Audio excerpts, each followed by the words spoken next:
please. I'm telling you. Why will I tell you my weaknesses? मैं आपको अपने strength weakness के नाम पे बताऊंगा. You know, जैसे English. I'm a perfectionist. मैं workaholic हूँ. मैं innocent. English. अच्छा बैंक क्या लौड़े? क्या इंग्लिश लगा रखा है बे?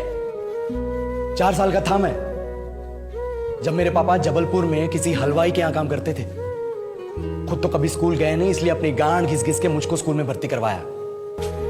अब कहने के लिए तो वो इंग्लिश मीडियम स्कूल था, लेकिन साले हमारे टीचर लोग खुद हिंदी में बात करते थे. हमारे स्कूल के लड़के एक दूसरे से यो व्हाट्स अप डो ऐसे बात नहीं करते हैं. क्या भौंक रहा है तेरा लंडा आजकल है? ऐसे गले मिलते हैं. किसी तरह रट्टा मार मार के 10th तक पहुंचे तो पता चला कि जिंदगी में सफल होने के लिए एक ही तरीका है और वो है इंजीनियरिंग. सब यही कहते थे. माँ बाप, टीचर लोग, गली का वॉचमैन भी हमसे पूछता था, और भैया कैसी चल रही है आपकी तैयारी? भग बेंचो, तुमको क्या करना है? इसलिए हमारे स्कूल के बच्चे हम सब पहुंच गए बकरों की तरह. मैं IIT, मैं NIT. अरे जिस बच्चे ने अपने बाप को जलेबी तलते देखा है वो तो यही सोचेगा ना कि जिंदगी में पैसा ही सब कुछ है. I did not choose this engineering life, sir, and neither did this engineering life choose me.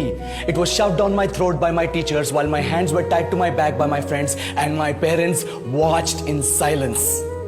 और इंग्लिश सुनेगा तो मादरचोद तो सुन.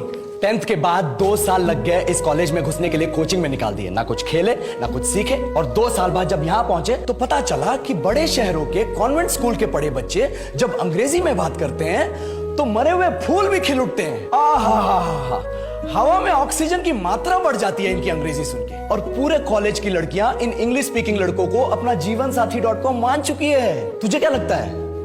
मुझे कभी लगा नहीं कि मैं अपनी अंग्रेजी पे काम करूं, अपनी पर्सनालिटी पे काम करूं. बहुत लगा. ये चूतिया इंडस वैली सिविलाइजेशन का जो एजुकेशन सिस्टम बिठा के रखे हो, जिसमें हर साल में 10 सब्जेक्ट, हर सब्जेक्ट में theory, practical, viva, lab work, external, internal, majors, minors, assignment, project, thesis, गांड मार के रख ली हमारी.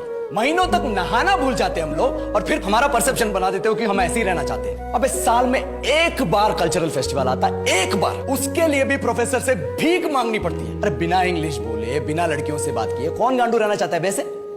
पर टाइम कहाँ है कुछ सीखने के लिए? लगे पड़े हैं कोडिंग सीखने, 3 लैंग्वेज सीख रहे हैं, अलग अलग इंग्लिश छोड़ के. लेकिन जब प्लेसमेंट्स की बात आई तो सबको एप्टीट्यूड चाहिए, पर्सनैलिटी चाहिए, इंग्लिश स्पीकिंग चाहिए. It is not that we can not speak English, sir. We are just very conscious of our diction and our pronunciation and we are not confident to speak in front of anyone else. If the curriculum was a little bit diverse, if the engineering colleges in our country focused on our all-round development instead of functioning like a goddamn factory that is just mass producing robots by killing their dreams and handing out degrees, I would not be sitting here in this pointless HR interview, the likes of which exist only in our country.